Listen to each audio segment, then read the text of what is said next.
Sabi nila, ang buhay ay parang daan. Pero para sa akin, hindi lang ito daan.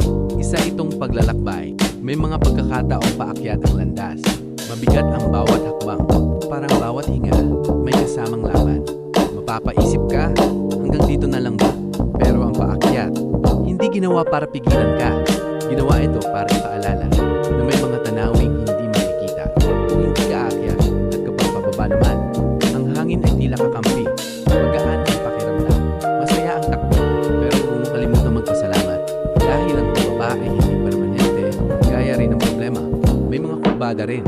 Mga likong hindi mo inaasahan. Mga pangyayaring hindi mo pinaghandaan. Mga taong biglang dumating at mga taong bigla ring nawala. Doon mo matututunan na hindi lahat ng liko ay maling direksyon. Minsan, yun pala ang daan patungo sa mas magandang destinasyon. May mga pagkakataon ding diretso lang ang kalsada. Walang ingay, walang palakpakan, walang malaking tagumpay. Pero huwag mong maliitin ang mga araw na tahimik. Dahil sa katahimikan, nabubuo ang disiplina. Sa paulit-ulit na pag-usad, nabubuo ang tunay na lakas. At karamihan ng panahon, tuloy lang ang takbo. Pero may mga araw na titigil ka. Hindi dahil sumuko ka, hindi dahil mahina ka, kundi dahil tao ka. Humihinto para huminga. Humihinto para mag-isip. Humihinto para muling lumakas.